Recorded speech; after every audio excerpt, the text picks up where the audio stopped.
ठीक था पेपर है, अच्छे नंबर आए। सो पेपर जो है वो बहुत इजी सा था और आई थिंक सारे वन लाइनर क्वेश्चन ही थे। भी मैं पढ़ रहा था बैठ के तब पता चला देखा। सो ये दे दो, ठीक है। कुछ क्वेश्चंस जो है उनके बारे में डिस्कस करते हैं और फिर बात करते हैं आपके नंबर के बारे में। The ion which is essential for blood clotting is, कितनी बार बताया था याद होगा? गलत किया किसी ने ये भी? सो हमने मल्टीपल टाइम पढ़ा था। Only the one ion which is number 4, clotting factor number 4, that is calcium. And हमने हर एक स्टेप के अंदर भी लिखा था calcium is must for the clotting. अगर क्लोटिंग कैल्शियम नहीं है तो क्लोटिंग होगा नहीं, इसलिए तो हमने पढ़ा many of the anticoagulant drugs bind with calcium, and इसको क्या करती है, ब्लॉक कर देती है। So calcium is very important अगर हम बात करें यहाँ पे कोगुलेशन की। Next, which of the following insoluble fiber form a maze network and a basis for the formation of a clot during coagulation? Albumin, fibrin, thrombin and fibrinogen. So ये भी पढ़ा था, हमने पढ़ा था याद होगा लास्ट में। जो आपका थ्रोम्बिन बनता है, सॉरी फिब्रिन बनता है, थ्रोम्बिन बनता है। ये थ्रोम्बिन क्या करता है, फिब्रिनोजन को फिब्रिन के अंदर कन्वर्ट करता है, लिखा था। फर्स्टली ये लूज होता है और उसके बाद इन द प्रेजेंस ऑफ 13 ये क्या हो जाता है, स्ट्रांग हो जाता है। सो मेन जो आपका इनसोल्यूबल कंटेंट होता है वो कौन होता है, fibrin. So the right answer is B. Blood normally clots in approximately, कल ही पढ़ाया था। और time is 3 to 6 minute. 5 to 10 minute is, 5 minute is okay but 10 minute is very high. So normal answer should be 3 to 6 minute. The series of reaction that stop blood flow following a cut is called. Cut लगने के बाद blood stop होता है, उसके लिए 3 series होती है, हमने पढ़ी थी। पहला था वेसोकंस्ट्रिक्शन, दूसरा platelet plug formation, third is coagulation. और इस हमने क्या नाम बोला था, हेमोस्टेसिस बताया था। सो ऑप्शन नंबर ए जो था वो होम्योस्टेसिस था, जो उसका मीनिंग कल बताया था मैंने। टेंपरेचर रेगुलेशन जो होता है उसको हम बोलते हैं होम्योस्टेसिस। अगर आपने वर्ड सही नहीं पढ़ा, स्पेलिंग सही नहीं पढ़ा, तो आंसर 100% गलत हुआ होगा बहुत सारों का, क्योंकि option number A is not the right one, C is the right answer, that is haemostasis not homeostasis. Clear? और दोनों स्पेलिंग में थोड़ा सा डिफरेंस है, हेमोस्टेसिस एंड होम्योस्टेसिस। डिफरेंस सिर्फ ई को इधर उधर करने का है बस, बाकी लगभग सेम है spelling. So it is haemostasis means it's related to blood and homeostasis related to temperature, body temperature. Clear? So answer क्या था इसका, C. Megakaryocyte pinch off enucleated fragments called. Pinch off यानी ऐसे pinch करके टुकड़े करना उसके, pinch of करने तो तोड़ना। एन्यूक्लिएटेड यानी इसमें न्यूक्लियस नहीं होता है, एंड फ्रैगमेंट्स यानी पार्ट, छोटे छोटे पार्ट्स। तो मेगा कैरियोसाइट के जो स्मॉल स्मॉल एन्यूक्लिएटेड पार्ट्स होंगे, दैट इज नोन एज, पढ़ा था कल परसों ही तो पढ़ा था, प्लेटलेट। कल पढ़ाया था आई थिंक, परसों पढ़ाया था platelets. Yes. Next, an immature RBC which contain some endoplasmic reticulum, बताया था रेटिकुलोसाइट्स, रेटिकुलम। सो कौन सी सेल बनाएगा रेटिकुलम, रेटिकुलोसाइट, जो आगे ब्लड में जाने के बाद क्या हो जाएगी, मैच्योर फॉर्म में। जब वो रेटिकल्स हट जाएंगे तो क्या बन जाएगी, मैच्योर बन जाएगी, एरिथ्रोसाइट हो जाएगी। So right answer is megakaryocyte. वैसे आरबीसी होता नहीं है, वो तो प्लेटलेट बनाता है। हेमोसाइटोब्लास्ट, हेमोसाइटोब्लास्ट इज द पीपी प्लूरोपोटेंट स्टेम सेल, उनको हम बोलते हैं हीमो। जैसे हेमोसाइटोब्लास्ट जो है वो कौन सी सेल है, प्लूरोपोटेंट स्टेम सेल को ही हम बोलते हैं haemocytoblast. Reticulocyte and agranulocyte is WBC, तो आंसर क्या होगा, C. The type of leucocyte that become macrophages in the tissue are, macrophages कौन बनाते हैं, वेरियस मैक्रोफेजेस बनाए थे, नहीं पढ़े?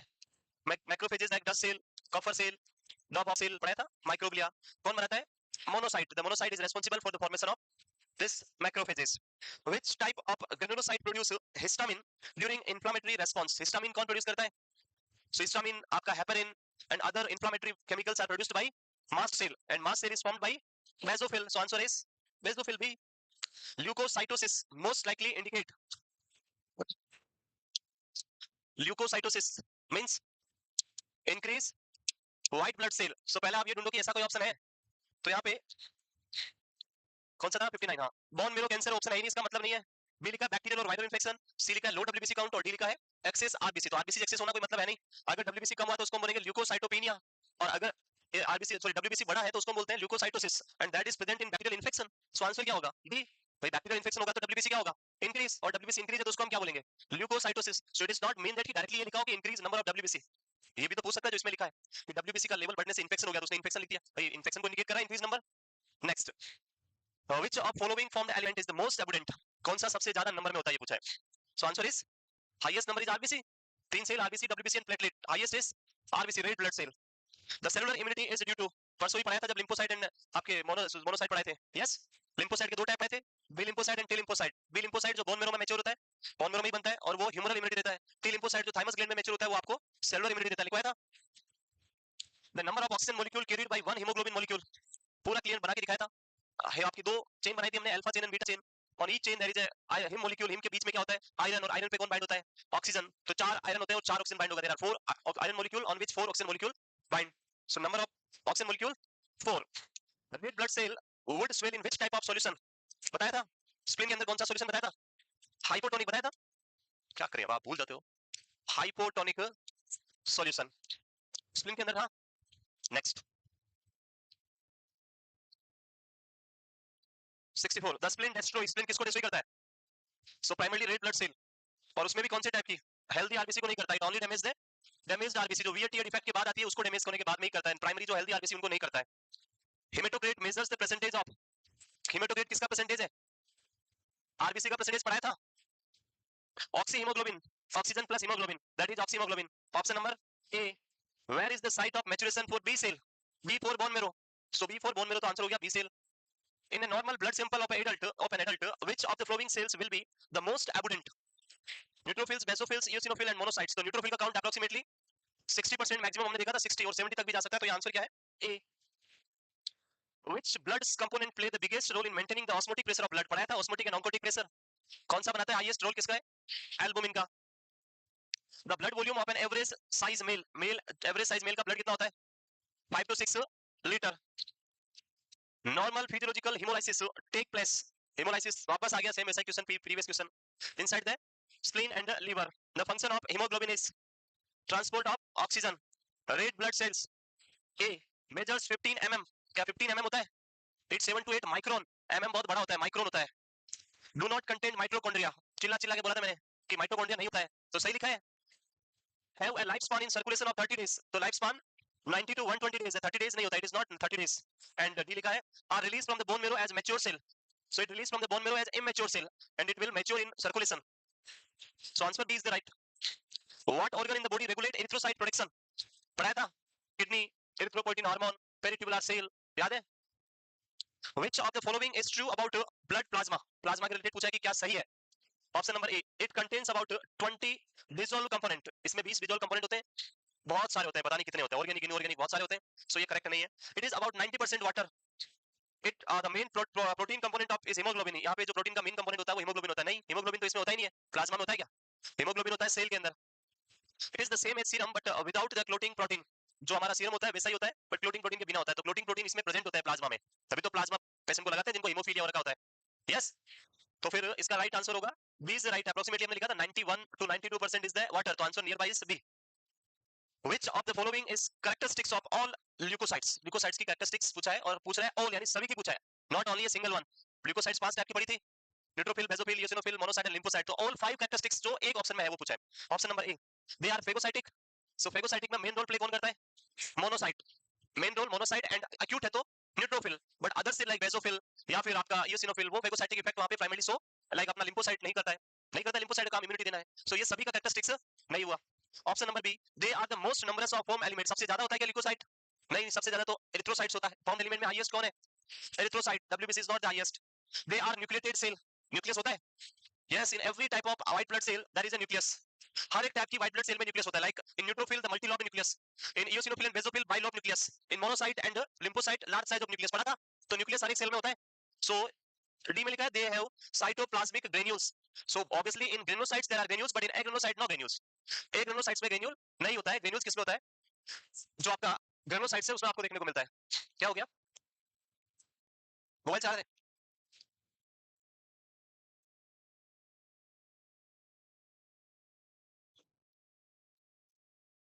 There are so many eyes which is located inside the hole, yes, आप लोग, ये तो पॉसिबल नहीं कि मैं एवरी पर्सन को देख सकूं, my I site is already weak, उसके ऊपर वो दो आंखें और लगा रखी है उसके ऊपर इतनी सारी आंखें इसलिए लगवाई कि मैं सबको नहीं देख सकता है, लेकिन ये सब जगह देखा जा सकता है।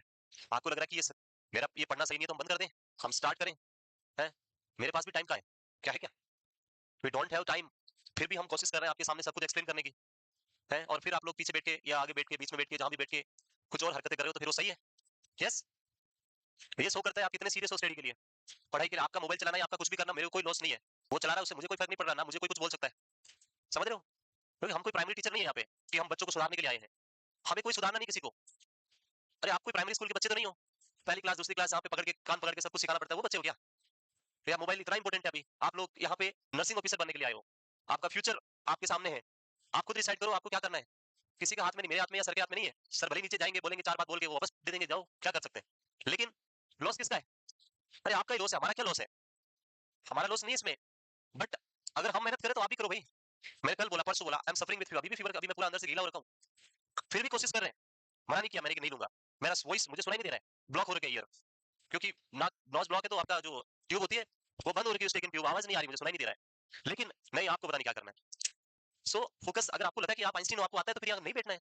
आप सेल्फ स्टडी करो घर पे बैठ के। आपने पढ़ लिया, अगर आपको लगता है कि नहीं हमें सब कुछ आता है, अब तो हमें जरूरत ही नहीं है, तो फिर आप घर पे बैठ के पढ़ो। क्यों फिर यहाँ बैठना है इतनी गर्मी में? आराम से पंखे के नीचे अकेले आराम से रूम में बैठ के पढ़ो। यस। सो ये एक्सेप्टेबल थिंग्स नहीं होती है। आपको लगता है आपको कोई नहीं देख रहा है, मैं इधर घूम जाऊंगा तो कौन देखेगा? आपको कोई देखा है? मैं तो इधर लिखूंगा तो कोई नहीं देखेगा, लेकिन ये कैमरे क्यों लगाए हैं? मैं क्या बोल रहा हूँ सब इस कैमरे में आवाज आती है, पता है आपको? ये कैमरा सब कुछ जो जहां भी लगे हुए हैं, वो कैमरे सुन सकते हैं क्या मैं बोल रहा हूँ जो, और वो आवाज नीचे जाती है। आपको लगता है नहीं ऐसे ही चल रहा है, ठीक है। सो सीरियस रहो। एग्जाम तो अभी 7 दिन बाद 10 दिन बाद एग्जाम है, ईएसआईसी का एग्जाम है। एग्जाम होता है, फिर बोलते हैं सर नहीं हुआ सर इस बार भी। क्यों नहीं हुआ? क्योंकि मोबाइल चला रहे थे। होगा कैसे? है आगे क्या करें? नेक्स्ट। अभी मैं सबसे पूछने वाला, नंबर पूछने वाला हूँ सबसे, क्योंकि मेरी हालत इतनी थोड़ी वीक है ना, तो मैं सोचता हूँ आज इनसे बात करेंगे, क्या इश्यू है, क्या प्रॉब्लम है, उसको सोल्व करेंगे बैठ के। लेकिन नहीं, आपको उसकी जरूरत ही नहीं है। आपको तो क्या जरूरत है सर? पेपर की जरूरत नहीं, मुझे लगता है यही नहीं कराओ सर आप तो बस। अरे सिलेबस कराना कोई इंपॉर्टेंट नहीं है। Syllabus is not important. Exam में कोई आपका ये 100% जो हम पढ़ाते हैं, वो सिलेबस 100% नहीं आता है। क्वेश्चन तो 100 आने, और हम इतना पढ़ते हैं, मेडिकल साइंस इतना बड़ा है, पता नहीं कहां से एक क्वेश्चन उठा के पूछेगा। सो क्वेश्चन तो कहीं से कुछ भी आ सकता है। वो ठीक है, जो आएगा हम देख लेंगे उसको। उससे इंपॉर्टेंट है जो आप पढ़ रहे हो उसमें से अगर क्वेश्चन आए तो उसको कर पाओ। जो पढ़ रहे हैं उसमें से क्वेश्चन आ नहीं रहा है, बाकी बैठना है और कुछ करना है पता नहीं। और जो दूसरे पढ़ना चाहते हैं उनको डिस्टर्ब करना है उल्टा। अगर आपको नहीं पढ़े, एक अगर जो अपनी बचपन की एक छोटी सी कहावत है कि एक मछली पूरे तालाब को क्या कर सकती है? गंदा कर सकती है। तो वो क्यों गंदा करना है आप लोगों को? आप अपने घर पे ग्लास पे बैठ के वहां गंदा करो पानी, यहाँ आके क्यों करना है? पूरा माहौल क्यों खराब करना है इधर? Next 77, place the following in correct development sequence. हमने पढ़ा था प्रोथ्रोम, ये किसकी बात कर रहा है? RBC, erythropoiesis, erythropoiesis. सो हमने यहाँ पे वेरियस स्टेजेस लिखी थी, आपको याद होगा। Pre erythroblast, pre erythroblast, then उसके बाद ब्लू कलर आया था सबसे पहले, सो बेसोफिलिक एरिथ्रोब्लास्ट। देन उसके बाद दोनों कलर थे, तो हमने बोला था पॉलीक्रोमेटिक एरिथ्रोब्लास्ट। देन उसके बाद रेड कलर था, उसको हमने बोला ऑर्थो ऑर्थोक्रोमेटिक ऑर्थोब्लास्ट। और देन उसके बाद reticulocyte and then erythrocyte. So these three stage, basophilic erythroblast, polychromatic erythroblast and orthochromatic erythroblast, these are known as, this commonly known as normoblast, phases of normoblast। इन तीनों को एक साथ क्या बोलते हैं? normoblast। this is the early erythroblast phase, this is the intermediate erythroblast and this is the late erythroblast। so तीनों को commonly क्या बोलते हैं? normoblast। तो टोटल कितनी होगी? 1 2 एंड 3 नीचे वाला। सो आपका फर्स्ट हो गया प्री एरिथ्रोब्लास्ट, सेकंड हो गया आपका नॉर्मोब्लास्ट, थर्ड हो गया रेटिकुलोसाइट एंड फोर्थ हो गया आपका एरिथ्रोसाइट। तो इस सीक्वेंस में हम देखते हैं यहाँ पे, the first one is pro erythroblast, second one is the late erythroblast, third one is normoblast and then reticulocyte। so right answer क्या हो जाएगा? 2 4 3 1, A is the right answer। no visible cytoplasmic granules are present in, इसमें नहीं होते हैं। so neutrophils में तो दोनों ही होते हैं। in neutrophils both type of granules are present, the acidic granules as well as the basic granules, that's why it is neutral। and in eosinophil again red granules are there, red staining granules, basophilic blue staining granules are there। so in monocyte no specific granules are present। so answer क्या हो जाएगा? C। all of the following can be extracted with polycythemia except, polycythemia means पढ़ा था polycythemia, that is increased number of red blood cell। now one by one options के according देखते हैं यहाँ पे। इंक्रीज ब्लड वॉल्यूम, आरबीसी बढ़ेगा तो volume बढ़ेगा, परसेंटेज बढ़ेगा, आरबीसी का बढ़ेगा volume obviously. High haematocrit, haematocrit भी इंक्रीज होगा, haematocrit is the percentage of RBC, so it will increase. High blood pressure, volume is increasing then BP will also increase. And low blood viscosity, viscosity is related to osmolality, osmolality will increase और decrease. if you increase the sugar content in water, the osmolality will increase or decrease? It will increase, so it will not decrease। so option number D is the wrong one, it will not decrease, it will always increase। as the red blood cell age, RBC के as के बारे में MCQ पूछा आपसे। Option number A, iron will be excreted by the kidney. क्या iron kidney excrete out करती है? Iron is directly excreted by the spleen when the RBC is changed into hemoglobin, then heme molecule break and it release the iron, and iron will store in your liver। so kidney के पास तो पहुंचता ही नहीं है, it will not reach to the kidney। membranes wear out and the cell become damaged, पढ़ा था wear and tearing effect of RBC। ATP production increase when RBC is age की बात करें तो जैसे जैसे डेज बढ़ेंगे, लाइक एक first day, second day, 10 days, 20 days, 30 day, 50 days, तो आरबीसी क्या एटीपी प्रोडक्शन को इंक्रीज करेगी और डिक्रीज करेगी। slowly slowly when RBC is old, the oxygen carrying capacity will also reduced, so when oxygen is less then ATP production will also reduced, increase नहीं होगा। so ये भी गलत है। they will eventually be excreted by the digestive system। क्या RBC को digestive system निकालता है? आरबीसी तो पहले ब्रेक डाउन होगा और उसका एंड प्रोडक्ट जो बनता है bilirubin, and that will not only excreted by the digestive, that is also excreted by urinary system. So this is also the wrong one. So right is B. Which of the following might trigger erythropoiesis? Erythropoiesis को कौन trigger करेगा? So A, decrease tissue damage for oxygen. B, hypoxia of EPO. EPO is the erythropoietin hormone है, लेकिन यहाँ पे EPO producing cell के लिए लिखा है, that is कौन सी cell? Peritubular cells moving to a lower altitude, or D, an increased number of RBC. So मैंने पूरा mechanism बताया था. When there is a lack of oxygen in your kidney become hypoxic and they will stimulate this erythropoietin stimulating cells, और erythropoietin hormone आएगा और उससे क्या होगा? erythropoiesis start होगा. So right answer is B. Which of the choices below is the parent cell for all formed element of the blood? Blood cell किससे बनती है? ये पूछा है. किससे बनती है? Options are polymorphonuclear cell, that is the neutrophil. It is not a blood forming cell, it's a blood cell. Option B, pluripotent stem cell, that is responsible for all blood cell formation. Then megakaryocyte, it's the platelet forming cell. And NK cell, natural killing cell, which is a type of lymphocyte. So right answer is B. Fetal red blood cell hemoglobin type. Hemoglobin F पढ़ाया था. Which of the following is a protective function of blood? Blood का protective function कौन सा है? ये आपसे पूछा है. And the options are A, prevention of blood loss. B, maintenance of adequate blood volume. C, maintenance of normal pH in body tissue. And D, maintenance of body temperature. So body temperature primarily not maintained by blood. Body temperature is maintained by our hypothalamus, that is the temperature regulatory center. For the homeostasis, the responsible organ is homeostasis. Responsible organ is hypothalamus, जहाँ पे anterior hypothalamus gain loss कराता है, posterior gain करवाता है और balance maintain करता है. That is homeostasis maintained by hypothalamus. And option number C, normal pH of body tissue maintain करना. pH को maintain करना, that is not a protective function, वो protection नहीं है. It's a maintenance function. Body fluid को maintain करना वो भी maintenance function है. But the important is fluid loss हो रहा है, blood loss हो रहा है. Like you have any type of injury हो गई और वहाँ से bleeding हो रही है. If this bleeding is not stopped, अगर ये bleeding stop नहीं होगी तो body में क्या होगा? Hypovolemia. And person क्या हो सकती है? Death हो सकती है due to the hypovolemic shock. So blood protecting you by stopping the bleeding. Blood को stop करके आपको hypovolemic shock से protect कर रहा है. आपको life threatening problem से protect कर रहा है. That's why the right answer is A. Which of the following is a precursor of a basophil? दो टाइप की सेल हमने पढ़ी थी, प्लूरिपोटेंट स्टेम सेल से दो cell. One is the myeloid and second one is lymphoid. याद है? Lymphoid lymphocyte के लिए और बाकी सारी ब्लड सेल्स के लिए माइलोइड स्टेम सेल. अब यहाँ पे मेगाकारियोसाइट क्या बनाएगा? प्लेटलेट. तो ये आंसर नहीं होगा बेसोफिल के लिए. लिम्फोब्लास्ट लिम्फोइड का पार्ट होगा, वो लिम्फोसाइट बनाएगा. This is also not the answer. And monoblast is for monocyte. The option is only one, that is myeloblast, जिससे आपके अलग-अलग कॉलोनी फॉर्मिंग यूनिट बनेगी आपकी GM and EM. The next is in a centrifuge blood sample the buffy coat बताया था. Plasma in upper part, blood cells in lower part. In between there is a whitish or yellowish color layer is there, which is formed by the platelet and the white blood cell. That is known as Buffy coat. So Buffy coat between the foam element and the plasma contain, उसमें क्या होता है? मैंने बता दिया अभी. Leukocyte and erythrocytes नहीं. Platelet and erythrocyte नहीं. Leukocytes and platelet. C is the right answer. ये क्वारंटाइन बीच में कहाँ से आ गया? So ये कम्युनिटी का क्वेश्चन होगा. Quarantine stands for. Quarantine means separate कर देना, अलग कर देना. जो भी इन्फेक्टेड चीज है, इन्फेक्टेड पर्सन है, उनसे अलग करना. नॉन इन्फेक्टेड और इन्फेक्टेड को क्या करना? आप कोविड में किया होगा quarantine. When you are a suspected person, you will undergo for quarantine, and when you are a positive person, you will undergo for isolation. This is the difference between quarantine and isolation. In quarantine, you are not positive, but you are having a chance for developing infection. That is known as quarantine. So एक non-infected person को risk of infections is very high. उससे prevent करने के लिए आप separate कर रहे हो. That is known as quarantine. और I think सर ने पढ़ाई होगा obviously. Which of the following red blood cell disorder may result from a life of at a higher altitude? पढ़ा था? Higher altitude areas मैंने बताया था, कश्मीर हिमाचल में जाते हैं, वहाँ पे आरबीसी क्या होती है? ज्यादा होती है उन लोगों में, बिकॉज ऑक्सीजन अमाउंट क्या है वहाँ पे? लेस है. Polycythaemia. Which type of granulocyte produced antibodies? अभी पढ़ा था. Lymphocytes. Where does hematopoiesis produce new red blood cells? Red blood cell कहाँ पे प्रोडक्शन होता है? तो answer is red blood cell or produced by red bone marrow. Yellow bone marrow is an inactive bone marrow. Articular cartilage, so cartilage is not responsible for the production of blood cell. And epiphyseal lining. Epiphyseal lining is not responsible. It's a medullary cavity which is present in between the bone. The epiphyseal part ऊपर वाला और बीच में मेटाफिजियल जो आपका area होता है जहाँ पे बीच में एक स्पेस होता है, इसको हम क्या बोलते हैं? Medullary cavity which having the bone marrow. और उसी bone marrow में red bone marrow will responsible for the production of RBC.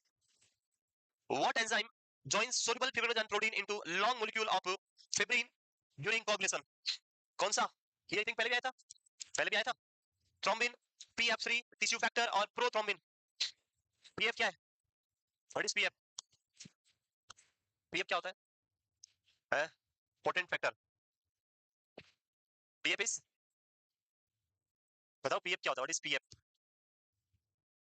So PF is nothing. It's, हमने कल लिखा था, collagen and platelets activate series start किया था हमने कोगुलेशन में. So PF is related to platelet factor. It's PF is nothing, it's platelet. So यहाँ पे कौन responsible? Answer is thrombin. The application of sterile gauze to a cut aid with. आपके cut लग गया तो आप क्या करते हैं? स्टेराइल गोज लेके उसको दबा के रखते हैं. वो किस लिए कर रहे हैं आप? प्राइमरी क्या करते हैं? उससे क्या होगा primary? Option number A platelet plug formation, the release of tissue factor, the formation of fibrin और coagulation. So I think option number C and D both are the same. Fibrin किस में बनता है? कोगुलेशन में बनता है. सो जब दो ऑप्शन एक ही है तो वो तो आंसर होंगे नहीं. और अगर हम इंजरी होते ही उसको कंप्रेस कर रखा, हमारा ये फर्स्ट एड मैनेजमेंट भी होता है. जब भी कोई ब्लीडिंग होती है तो first aid management is directly apply the pressure on the site, that is the first aid for bleeding. So वो क्यों हम अप्लाई कर रहे हैं? This pressure will help you to form a platelet plug. Platelet plug formation में आपको क्या मिलेगा? हेल्प मिलेगा. उसके बाद आपका सेकंड प्रोसेस कोगुलेशन स्टार्ट होगा. So right answer is A. Which of the following present the proper sequence of hemostasis? पढ़ा था, तीन प्रोसेस थे. First is vasoconstriction, second is platelet plug formation, third is coagulation. So right answer is the vascular spasm, platelet plug formation and coagulation. For which of the following cells phagocytosis is not typical? Phagocytosis कौन नहीं करती है? Neutrophils करती है acute condition में. Monocyte obviously. Eosinophil is also sometime when there is a allergic reaction or parasite infection is there, infestation is there. But the plasmocyte, plasma में जो cell होती है वो आपकी protection provide नहीं करती. These cells are not responsible for the protective function. So C, sorry, B is the right answer. Which of the following are the function of the blood? Transport करता है, nutrient oxygen transportation, regulation, water regulation, pH regulation, glucose regulation, multiple regulations, protection अभी पढ़ाया था. So D is the right answer. Platelet take part in hemostasis. इसको दो बार input कर दिया. Very good, आपको एक और एक्स्ट्रा नंबर मिल गया. Ferrous ion, ferrous is iron. Fe means iron, ferrous. Iron are necessary for, iron किस लिए चाहिए? For hemoglobin. hemoglobin में चाहिए आयरन. एंड hemoglobin किस में होता है? आरबीसी में. और आरबीसी का फंक्शन कौन सा है इसमें? Production of fibrinogen? No. Formation of leucocyte? No. Formation of platelet? No. The answer is erythropoiesis, B. To prevent blood loss after a tissue injury, blood vessel first, सबसे पहले क्या होगा? वैसोकॉन्स्ट्रिक्शन पढ़ाया था. And the last is each of the following is a component of plasma except. So दो ही part होते हैं ब्लड के, blood cells and plasma. Blood cells is also known as formed element. So form element plasma में नहीं होता है तो उसको हटा दो, बाकी तीनों होते हैं. So answer is C. So I think 89 वो भी बताते हैं. Which type of granulocyte produce antibodies? Immunity कौन प्रोवाइड करता है? लिम्फोसाइट, जिसमें आपका B lymphocyte and T lymphocytes है. किस में आती है? ए ग्रेनुलोसाइट पूछ रहे हो. ओके, वो पूछना चाह रहा है. जब हम बात करते हैं ग्रेनुलोसाइट्स और एग्रेनुलोसाइट्स की, तो granulocytes are not responsible for the production of this immunity or the this antibody formation. Antibody is only formed by lymphocyte, not by the monocyte also. सिर्फ कौन करता है? lymphocyte. So इसमें granulocyte लिखा है, इसका मीनिंग हम ये नहीं कर सकते कि हमारा आंसर बेसोफिल, यूसिनोफिल या फिर न्यूट्रोफिल में से होगा, बिकॉज वो सेल तो रेस्पॉन्सिबल है ही नहीं. लास्ट मैंने कल जब पढ़ाया था तभी बोला था कि द व्हाइट ब्लड सेल जो ग्रेनुलोसाइट्स एंड एग्रेनुलोसाइट्स है, इट नॉट मीन दैट कि agranulocyte does not contain granules. बोला था हमने कि agranulocyte is also contain granules, उनमें भी होता है, but these are non specific granules. जो एग्रेनुलोसाइट्स में होंगे वो कौन से होंगे? Non specific. बट आंसर सिर्फ एक ही हो सकता है, दैट इज लिम्फोसाइट, क्योंकि बेसोफिल, यूसिनोफिल एंड न्यूट्रोफिल ये प्रोडक्शन नहीं करता, इसलिए इसका आंसर सिर्फ क्या होगा? C, lymphocyte. Other options are not related to this question. और कुछ? ओके, अब आता है पेपर का रिव्यू लेते हैं आप लोगों से. सो आज का जो पेपर था 100 क्वेश्चंस थे और आई थिंक आपको रिक्वायर्ड थे 50 मिनट्स और 40 मिनट्स ज्यादा 40 to 50 मिनट्स इसको सॉल्व करने में. Why? Because all the questions are single liner. जितने भी क्वेश्चंस थे वो सारे क्या थे? Single liner. Second thing, community health nursing CHN is a subject which always give you direct MCQ. They will not give you any type of indirect MCQ, घुमा फिरा के. सारे क्वेश्चंस कौन से एग्जाम में भी जो भी क्वेश्चन आएंगे यहां से वो सारे क्या होंगे? डायरेक्ट एमसीक्यू होंगे. कमिटी कब आई थी? बस वो डायरेक्ट एमसीक्यू. इसलिए क्या किया? Direct MCQ. उसमें कोई ऐसा घुमाने वाला नहीं है या कोई कांसेप्ट नहीं है कि आपको कंफ्यूजन होगा. सो जितने भी क्वेश्चंस थे कम्युनिटी के वो सारे कौन से थे? डायरेक्ट एमसीक्यू थे. नेक्स्ट थिंग, हमने जो क्वेश्चंस पढ़े अभी ब्लड के जितने भी एमसीक्यूज हमने पढ़े वो भी सारे वन लाइनर से भी छोटे थे, हाफ लाइनर थे. वन लाइनर भी नहीं थे, हाफ लाइन थे, क्योंकि वो एक लाइन पेपर में दो फोल्ड किए हुए, एक इधर वो भी पूरा नहीं भरा था, वो भी आधा ही भरा, यानी हाफ लाइन भी नहीं थे. सारे डायरेक्ट क्वेश्चन थे, एक दो क्वेश्चन को छोड़ के, और वो भी इतने टिपिकल नहीं थे. मान लो जैसे एक क्वेश्चन उन्होंने पूछा, इसमें आप कंफ्यूज हो गए होंगे कि ग्रेनुलोसाइट लिखा है, तो उसमें थोड़ा बहुत कंफ्यूजन डालना पड़ता है. हो सकता है उससे कंफ्यूज हो तो एक नंबर माइनस कर लो. एक क्वेश्चन जो कम्युनिटी का डाल दिया तो अपने 49 ही बचे क्वेश्चन भी, और एक वैसे ही डबल आ गया तो 48 ही बचे. यस, अब कितने नंबर आए हाईएस्ट? 93, 94 किसके आए हैं? Okay, very good. सो अब 90 हमारे पास एक कैंडिडेट है, और इनके लिए क्या रहेगा?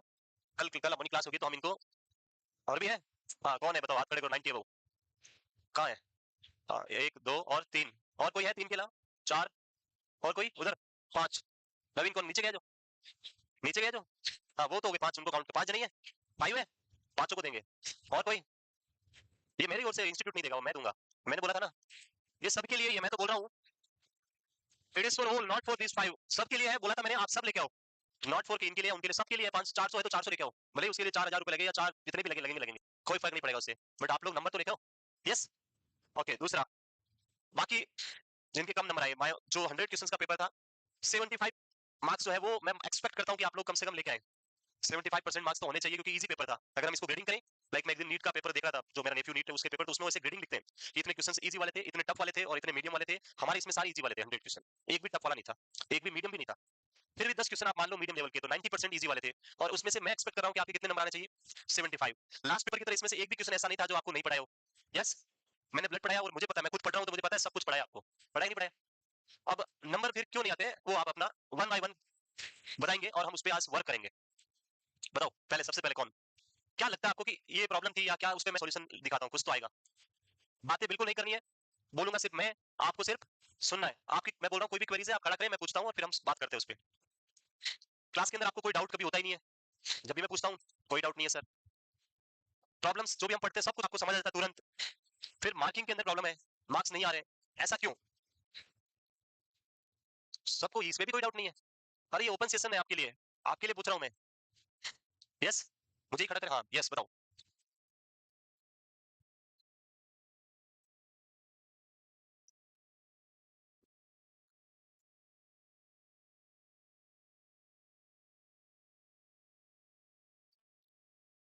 ओके, सो एक प्रॉब्लम जो आपकी है बस बेसिकली दिस इज, ये हमारे नोट सेट पे वैसे कोई इशू होगा नहीं आपके लिए, क्योंकि NORCET paper is online paper and no OMR set is there, but it is also important factor. OMR paper, अगर कभी ओमार पेपर अगर होता है, लाइक ये का ऑनलाइन है, ओमार ओमार सीट है, हाँ वहां पे ओमार पेपर होगा। सो ओमार सीट के अंदर भी बहुत इंपॉर्टेंट थिंग है जो हमें ध्यान रखनी होती है। लाइक जब भी हम किसी भी टेस्ट को देने जाए, कोई भी पेपर दे रहे हैं आप उसको ओमार सीट के साथ अगर पेपर है, तो मैक्सिमम स्टूडेंट जो क्या करते हैं, पहले पेपर को पढ़ते हैं और पेपर के ऊपर पेंसिल से ऐसे क्या करते हैं, टिक करते हैं, this is right, this is right, right right tick करते हैं। After ticking on the paper, then they will go on the question number 1 with OMR sheet, और फिर वो क्या करते हैं, फिल करना स्टार्ट करते हैं। उससे क्या होगा देखो, it will take more time, इसमें क्या लगेगा, टाइम ज्यादा लगेगा। सेकंड थिंग, जब आप क्वेश्चंस को फिल करने जाएंगे इसमें से देख देख के, तो वहां पे अब आप उस क्वेश्चन के पास सेकंड टाइम जा रहे हैं। You already completed one time, now you are going for second time, and some time you have doubts in your mind, आपके माइंड में कुछ डाउट हो सकते हैं, और डाउट की वजह से आप उस क्वेश्चन को वापस पढ़ेंगे and may be you will change the answer also, and then you will fill the circle in your OMR sheet. So उससे क्या होगा, जो क्वेश्चन फर्स्ट अटेम्प्ट में किया जाता है वो क्वेश्चन राइट होने के चांसेस होते हैं 99%। After putting answer of first attempt, if you are changing the question answer, अगर उस क्वेश्चन का आंसर आप चेंज कर रहे हैं फर्स्ट अटेम्प्ट के बाद में, तो उस क्वेश्चन के रॉन्ग होने के चांसेस होते हैं 99%। ये प्रूव्ड है। पहली बार जो आपने कर दिया वो 99% चांस में क्या होगा, राइट होगा, विदाउट एनी आपने पढ़ा और आपको लगा कि ये राइट कर दिया आपने। नेक्स्ट टाइम उसी क्वेश्चन को वापस पढ़ा, मैक्सिमम चांसेस में कंफ्यूजन होगा and you will change the answer in maximum situations, and when you change the answer 99% that answer is wrong, in exceptionally 1% cases में बी राइट, बट 99 क्या होगा, wrong होगा। सो इससे बेटर क्या होता है, read the question carefully, think about the options, आपको आता है या नहीं आता है, सोचे, आपको लग रहा है कि मुझे इसका आंसर आता है और इसका आंसर राइट ए है, immediately don't tick on the paper, immediately fill the circle in your exam. One more thing is there, a paper is not giving to the candidate, अगर पेपर कैंडिडेट को नहीं दिया जाएगा, अगर कुछ exams में paper नहीं मिलता है वापस देते हैं, सो अगर इस एग्जाम का पेपर अगर नहीं मिलता है, आई डोंट नो क्या होगा वहां पे, अभी पता नहीं है, इंस्ट्रक्शन आया नहीं है, लेकिन अगर पेपर नहीं मिलता है तो वहां पे, और यस आई थिंक आजकल का रूल भी है कि पेपर के ऊपर एक्सेप्ट जो रफ सीट मिलता है लास्ट में, उसके अलावा कहीं पे लिखना कुछ भी अलाउड नहीं होता है, उसमें हमारे जो इंस्ट्रक्शंस होते हैं उस पे क्लियरली लिखा होता है कुछ भी लिखना अलाउड नहीं होगा। अब अगर आपका पहले से ही हैबिट है आप ऐसे करने के लिए, और अब आप वहां पे नहीं लिखोगे तो आप उल्टा स्ट्रेस में चले जाओगे, अब मैं क्या करूंगा, डायरेक्ट भरना है। सो इससे बेटर आप क्या प्रैक्टिस करें, क्वेश्चन नंबर 1 को रीड करें और उसका आंसर ओमार सीट में फिल कर दें। ओमार सीट फिल करते टाइम क्या मिस्टेक होती है, the circles are very near to each other, circles are very near to each other, and this is 1 2 3 4 5। हम फिल क्वेश्चन नंबर 1 कर रहे हैं तो वो तो सबसे टॉप पे ठीक है, लेकिन जब हम 4 को फिल करें तब सर्कल 5 में हो जाता है, एंड फिर उसके बाद आप ओमार को बढ़ते जाते हैं।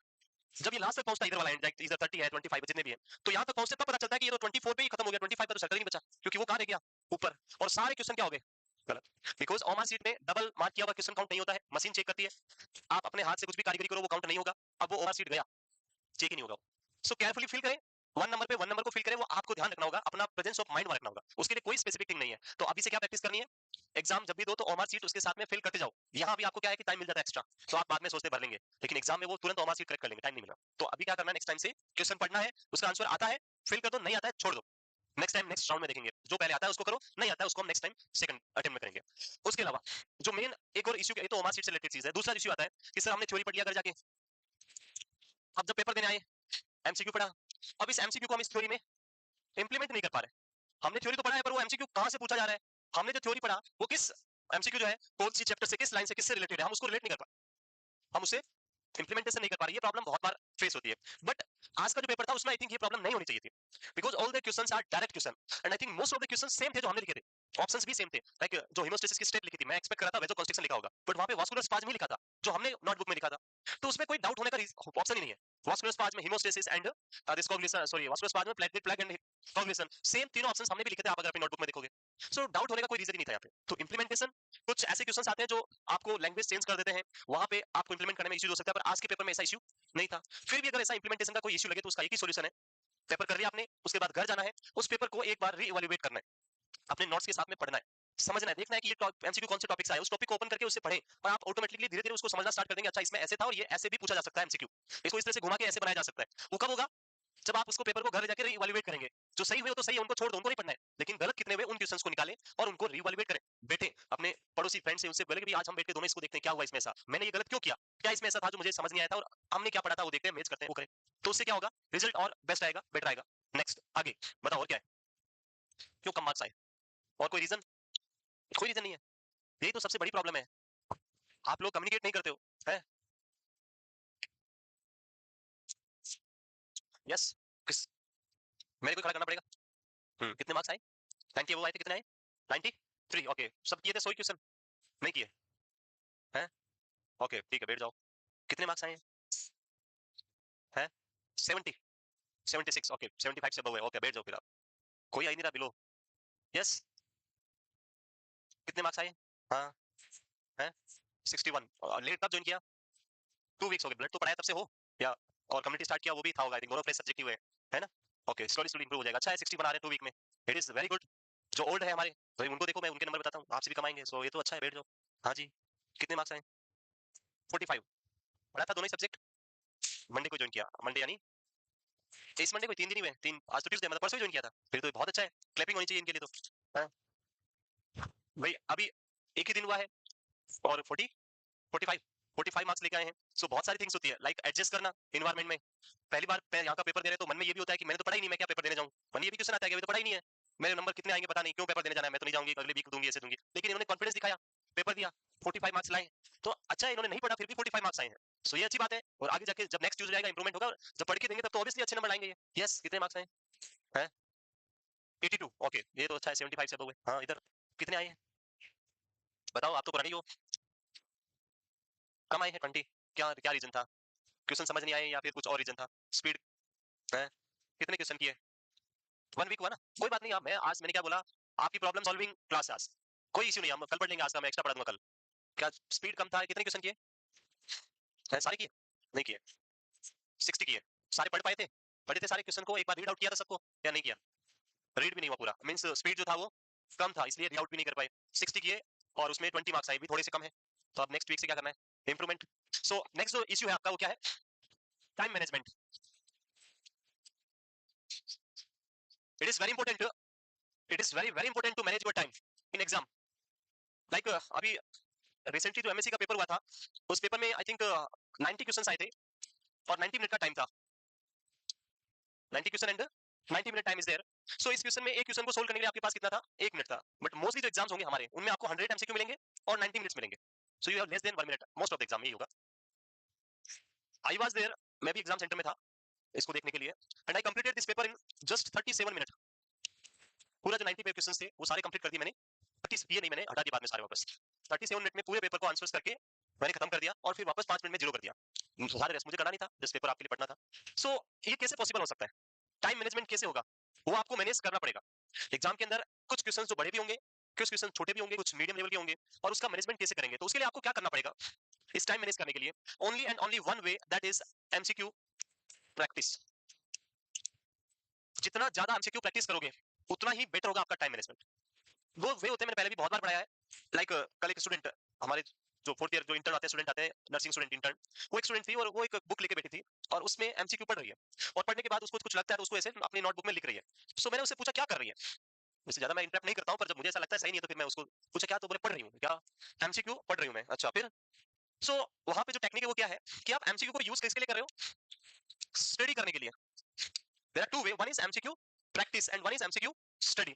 If you are doing study with MCQ, I will 100% sure that student will never get selection. अगर एमसीक्यू से पढ़ाई करी तो कभी सिलेक्शन नहीं होगा, कभी भी किसी भी एमसीक्यू बुक से एमसीक्यू को लेके पढ़ाई नहीं करनी है, उससे सिर्फ क्या करनी है? एमसीक्यू प्रैक्टिस करनी है। अब प्रैक्टिस कैसे होगी? फर्स्ट हमने ब्लड पढ़ा, ब्लड को पढ़ लो पूरा, जो हमने पढ़ा है पूरा थ्योरी पढ़ लो, पूरे कॉन्सेप्ट क्लियर कर लो। देन जो आपके पास बुक है उस बुक में ब्लड का चैप्टर ओपन करके उसके एमसीक्यू की प्रैक्टिस करो कि आप अब कितने टाइम में कितने एमसीक्यू अटेम्प्ट करके कितने राइट कर पा रहे हैं। You are attempting how many question in how many times and how many questions are right and how many are wrong. उसके लिए आपको टाइमर लगाना है, बातें करना नहीं है, ऐसे नहीं बात वो बैठ के मजे कर रहे हैं, वो कर रहे हैं, मोबाइल देख रहे हैं बीच में, उससे कभी नहीं होगा टाइम इन्वेस्टमेंट। आप भले ही 1 आवर करो, you will go for only 1 hour in 1 day, but exact 1 hour should give for the MCQ practice. उस टाइम में सब कुछ बंद कर दो और सिर्फ क्या करो, एमसीक्यू प्रैक्टिस करो। देखो कि 1 घंटे में मैं कितने एमसीक्यू कर पा रहा हूं या कर पा रही हूं। अगले दिन कम से कम जो लास्ट डे था उससे तो ज्यादा होने चाहिए, ऐसा आपका एक माइंड सेट होना चाहिए, प्रैक्टिस ऐसी होनी चाहिए, तब तो जाके आप एग्जाम तक जो आपके 100 क्वेश्चन 90 मिनट का टाइम है उसको आप कर पाओगे। पेपर सबके लिए सेम होता है, लाइक मैं जो एग्जांपल दे रहा हूं 37 मिनट में किया, ये पेपर सबके लिए एक ही था, लेकिन बहुत सारे बाहर आने के बाद ये भी बोल रहे थे मैं तो पढ़ भी नहीं पाया, रह गए बहुत सारे। क्यों? क्योंकि उनका टाइम मैनेजमेंट, उन्होंने बहुत पढ़ाई करी, इतना पढ़ा, सब कुछ आता है, लेकिन एमसीक्यू पढ़ ही नहीं पा रहे, टाइम को मैनेज नहीं कर पा रहे। सो वो इश्यूज आपको आएंगे, लेकिन उसके लिए आपको क्या करना है, जितना पॉसिबल है उतना क्या करो, एमसीक्यू प्रैक्टिस करो। आपके पास जो छोटी मोटी किताबें हैं ये तो 2-2 3-3 दिन में खत्म होनी चाहिए, ऐसी आपकी स्पीड होनी चाहिए, तब तो आएगा मजा। लाइक लाइक एग्जांपल है जो मैं आपको देता हूं, when I was in Delhi, जब मैं दिल्ली में था, हमारे पास जो है, जो मैं किताबों के नाम मैं इनको हमेशा बोलता हूँ आग लगा दो, वो जो आग लगाने वाली किताबें हैं, जैसे ये टारगेट हाई पहली बार आई थी उस टाइम, और इसके लिए जो पर्सन था उसने हमें कॉल किया जिसने इस किताब को बनाया था, उसने बोला इस किताब को रिव्यू कर दो सर कि इसमें कितनी गलतियां हैं। हमने बोला तेरी किताब को रिव्यू करने से हमारे रिव्यू खराब हो जाएंगे, क्योंकि पहली जो बुक आई थी वो कंप्लीट 70% उसमें गलत था, फर्स्ट जो बुक आई थी उसमें बहुत गलत थी। तो ये किताब उसने फ्री में दी थी हमें सबको। उसके अलावा ये आपकी जो पीआर, उसके अलावा ये प्री थी, पता नहीं कौन कौन सी थी, मिशन तो ये लोकल यहाँ की थी होगी, पता नहीं, उस टाइम नहीं पता, मिशन नहीं था और भी कुछ था पता नहीं। वो अच्छी किताब है इसलिए उनको अलग लिखूंगा मैं, इसलिए इनका अलग लिख रहा हूँ, आग लगाने वाली है। इधर था सोंडर्स, सोंडर्स में आपके पास कितनी किताबें होगी पता नहीं, बट हमारे पास जो है सोंडर्स का जो आपका मोस्बी आता है जो एमसीक्यू था, और एनक्लेक्स सोंडर्स जो था वो था, एनक्लेक्स मोस्बी एंड एनक्लेक्स सोंडर्स, 2 किताबें आती है। उसके अलावा लिपिन कोट, इसकी 4 किताबें थी, और भी कुछ और बुक्स थी जो एमजे सोंडर्स की 3 या 4 थी जिसमें सिर्फ एमसीक्यू होते हैं, वो भी थी, बहुत सारी ऐसी थी किताबें। अब हम क्या करते थे, we have very limited money, so ये सारी किताबें, ये वाली जितनी भी थी सारी फोटोकॉपी थी, ओरिजिनल नहीं थी। आज भी मेरे पास फोटोकॉपी है, आई थिंक एक बुक तो मेरी गाड़ी के पीछे पड़ी है, कोई कभी किसी ने देखा हो तो सोल्डर्स पड़ी है, क्योंकि एक दिन मैं लेके आया पढ़ने के लिए लाया था, उसको देखा था। सो फोटोकॉपी थी, पैसे नहीं थे, सो फोटोकॉपी बेस्ट। उस फोटोकॉपी में जो करना चाहो उतना करो, ये दुखता नहीं है। तो नई किताब लाए और उसमें अगर किसी ने मार्क दिया तो इधर इतना दर्द होता है, मेरी किताब अब, सो इसीलिए फोटोकॉपी में कुछ नहीं होता है, जितना चाहे उतना करो, कुछ नहीं होगा। उसके अलावा ये किताबें जो थी, ये हम क्या करते थे, जैसे ये तो फ्री में मिल गई, ये वाली हम कहीं ढूंढने गए, कोई इधर उधर वाला कोई हो या कोई ऐसा हो जिसके इधर हो, तो वहां पुरानी, ये सब थी पुरानी सारी, नई कोई बुक नहीं थी हमारे पास, सब पुरानी थी। पढ़ने वाले हम मेन उस टाइम 2% थे, बाकी लोग बाद में जगह थे, 2%। टाइम फिक्स था, इतने टाइम में अगर पढ़ी तो ठीक है, नहीं तो ये बुक वापस नहीं आएगी। क्यों? क्योंकि पहला तो था कि हमने जो स्टडी स्टार्ट करी, मुझे आज भी याद है, 1 अक्टूबर 2016 को मैंने पढ़ना स्टार्ट किया। जो मुझे आज आता है वो इस डेट के बाद का है, इसके पहले मुझे कुछ नहीं आता था, जीरो, सिर्फ प्रैक्टिकल आता था, थ्योरी जीरो था। 1 अक्टूबर 2016 को मैंने क्यों पढ़ाई करी, क्योंकि मेरे को सपना था, कहाँ जाना है, दिल्ली में कोचिंग में, कोचिंग ओपन करना है, हमारा सपना था, दिल्ली में कोचिंग करना है, और हम कोचिंग पढ़ाएंगे बच्चों को दिल्ली में, और उसके लिए हमें क्या चाहिए, दिल्ली में गवर्नमेंट जॉब चाहिए, तभी घर वाले रहने देंगे, बाकी रहने देंगे नहीं। सो इसीलिए दिल्ली के अंदर 4 हॉस्पिटल का एक कंबाइन पेपर पहली बार, पहले हमेशा सब अलग अलग होते थे, लेकिन दिल्ली हमने पहला पेपर निकाला जो कंबाइन था 4 हॉस्पिटल का, RML, Safdarjung, Lady Hardinge and Kalawati, इन चारों का एक कंबाइन पेपर था, और उसकी वैकेंसी आई थी, और हम दोनों ने कहा कि बस अपना काम हो गया, एग्जाम सामने है, डेट थी ये, और इसका जो पेपर था वो था जनवरी के अंदर, 21 जैन को। सो टाइम यही था बस, October to Jan, November December and January, कितने महीने थे, 3 मंथ, 3 महीने थे, और ये सारा ऊपर जो पढ़ा है सारा मटेरियल था, ये पढ़ना है और एग्जाम को क्रैक करना है। एग्जाम आ गया 21 को, दे दिया, दोनों ने दे दिया। जब ये एग्जाम दिया उसके कुछ ही दिन बाद एक और डेट आ गई, 25 March, this is the date of again combined exam for Rishikesh and Jodhpur AIIMS. Rishikesh AIIMS और जोधपुर एम्स का जो पहली वैकेंसी थी, फर्स्ट टाइम आई थी, दोनों का कंबाइंड एग्जाम फिर दिल्ली एम्स ने कराया, और उसका डेट आ गया था। सो हमने कहा पढ़ तो रखा ही है, इसका रिजल्ट पता नहीं कब आएगा, तब तक हम क्या करते हैं, ये भी कर देते हैं, इसको भी एग्जाम दे दिया। 25 मार्च को जब इसका एग्जाम दिया, और उसके बाद हमने प्लान कर दिया किसका, कोचिंग खोलने का, ओपन करने का, कोचिंग देखने गए कहाँ पढ़ानी है, क्या करना है, हम दोनों पढ़ाने वाले भी, दोनों सिलेबस डिवाइड कर रहे हैं, ये कर रहे हैं, वो कर रहे हैं। ऐसे करते करते एक दिन आया जिस दिन हमने डिसाइड किया कि अब आज हम क्या करेंगे, कल सुबह जाके हमारा रजिस्ट्रेशन करा देंगे, सब कुछ रेडी, कल सुबह जाके रजिस्ट्रेशन कराना है और अपना कोचिंग स्टार्ट हो जाएगा। जैसे ही हमने ये सोचा, उस टाइम आई थिंक 6-7 o'clock हो रखा था, और उसी टाइम रिजल्ट आ गया ऋषिकेश एम्स और जोधपुर एम्स का, और हम दो हम थे और एक और पर्सन था, तीनों ने मिलकर प्लान किया था, तीनों का सिलेक्शन हो गया, Jodhpur AIIMS as well as Rishikesh AIIMS, दोनों में। अब प्रॉब्लम हो गई, क्या करें, जोधपुर जाएं, ऋषिकेश जाएं, या इसके रिजल्ट का वेट करें, आरएमएल का रिजल्ट आया नहीं था अभी तक, क्या करें। सो घर वालों से पूछा, तो घर वाले तो ऑब्वियसली बोलेंगे ऋषिकेश का, जोधपुर का, इधर पास में 1-2 घंटे लगते हैं जाने में, तो घर वालों ने मना कर दिया, दिल्ली जो उधर नहीं जाना है। और उसके कुछ ही दिन बाद ये भी रिजल्ट आ गया, और इसमें हमें मिल गया, मुझे मिला आरएमएल, और उसको भी, मेरे दोस्त को भी आरएमएल मिल गया। तो हमने तो सपने देखे थे आरएमएल के, और हमें वेरिफिकेशन भी वहां करा दिया, पहुंच गए दिल्ली वापस, आरएमएल में वेरिफिकेशन चल रहा है, कर दिया, सब रेडी है, इधर भी वेरिफिकेशन हो गया, लेकिन ज्वाइनिंग लेटर अभी तक दोनों का नहीं आया, तब तक हम उधर पड़े हैं। वेट कर रहे ज्वाइनिंग का, और सबसे पहले ज्वाइनिंग आ गया जोधपुर एम्स का, आरएमएल का, फिर नहीं आया ज्वाइनिंग, अब क्या करें? तो ज्वाइनिंग आ गई तो अब तो रुकने वाले हैं नहीं घर वाले, फिर भी हमने 15 डेज वेट किया, नहीं कॉस्ट रुकते हैं फिर भी 15 दिन तक नहीं जाएंगे। आफ्टर 15 डेज जब वहां का नहीं मिला तो फिर मजबूरी में आके हमने क्या किया, यहाँ पे ज्वाइन कर दिया। सो ये सिचुएशन थी कि आपके पास अब टाइम लिमिटेड है, we only have 3 months and we have to complete 100%, क्योंकि इससे पहले कितना था 0%। 0% से अगर आपको 100% पे जाना है तो आपको अपना टाइम मैनेजमेंट जो है वो बहुत जरूरी है। अभी बहुत सारों को ऐसा लगेगा या बहुत सारी चीजें सोचेंगे, 3 महीने के अंदर, इस 3 मंथ से पहले जो सिचुएशन थी कि हम एक प्राइवेट हॉस्पिटल में जॉब करता था और प्राइवेट हॉस्पिटल का रूल था डेली शेविंग करके जाना है, नेल्स काट करके जाने हैं, हेयर ऐसे बिल्कुल दिखना नहीं चाहिए, बाहर ऐसे आना नहीं चाहिए, कुछ भी पूरा ये होना चाहिए था, तो हम डेली शेविंग करते थे। क्यों? क्योंकि वहां नहीं करके जाते तो वहां पे एक बार्बर था हॉस्पिटल के अंदर ही, और वो तुरंत पकड़ के उसके पास बिठा देते, वो वहीं पे बाल भी स्टार्ट कर देता, बाहर ऐसे काटता हो फिर आपको बाल साफ करवाने पड़ते। सो लेकिन ये जो 3 मंथ था, इस 3 मंथ में हमने खाना नहीं बनाया, खाना जो है बाहर से जुगाड़ जैसा भी होता वैसा किया, कोई भी तरह का अननेसेसरी लाइक सेविंग करनी, बाल कट करना है, इवन सर्दी का टाइम था क्योंकि अक्टूबर था, विंटर था, तो कभी कभी नहीं नहाए तो भी काम चल जाता था। सो उसको भी हम बचा लेते थे टाइम को कि नहाएंगे नहीं तो कपड़े भी नहीं धोने पड़ेंगे और थोड़ा टाइम वो भी बचेगा, अपना बहुत सारा टाइम बचेगा। सो ये सारा टाइम मैंने, फोन तो था ही नहीं, एक छोटा ऐसे फोन था, उसमें गूगल चलता ही नहीं था क्योंकि इतना था नहीं, पावर का था हमारे पास, पावर होता पैसों वाला तो हम गूगल ऐसे धाम से चलाते ऊपर, पर नहीं था तो हमें गूगल चाहिए नहीं, क्या करना है, हम गूगल नहीं चाहिए, किताबें हैं बहुत है। सो ये सब करने के बाद लास्ट में बारी आई इन किताबों की, जो मैं बात इनकी बोलना चाह रहा था। आज भी मेरे इस बुक्स में सब जगह लिखा होता है, जैसे उस टाइम तो काउंटिंग हम करते, काउंटिंग भी पता थी एक सब्जेक्ट में कितने एमसीक्यूज है, कितने क्या, लाइक अगर आप मॉस्बी के अंदर जाओगे सबसे पहले आपका फंडामेंटल ऑफ नर्सिंग है, देखा है पहले नंबर पे हो जाती है, कितने क्वेश्चन है फंडामेंटल ऑफ नर्सिंग में, अब तो अपडेट हो गई होगी पता नहीं कितने हैं। सो 400 एमसीक्यूज आपके एफओएन के जो हम बात कर रहे हैं उसमें, उसके बाद मेडिकल सर्जिकल जिसके 800 एमसीक्यूज हैं, 425 मेंटल हेल्थ नर्सिंग, 425 ओबीजी के, और पीडियाट्रिक के 375 से कुछ क्वेश्चंस थे जो उसमें टोटल क्वेश्चंस थे, तो टोटल मिला के कुछ आई थिंक 20 to 100 ऐसे कुछ क्वेश्चंस थे, और टारगेट था इतने दिन में खत्म होने चाहिए, वो करना ही है, कुछ भी हो जाए, ऑप्शन नहीं है कुछ भी। ये तो छोटी छोटी किताब, इनको तो हम ऐसे एक दिन में खत्म कर देते थे। जब ये किताब हम लेके बैठे तो इसको रिव्यू दिया मैंने बाद में, दोनों ने मिलकर कि आपकी किताब बहुत बकवास है, चेंज कर दो नहीं तो नहीं चलेगी।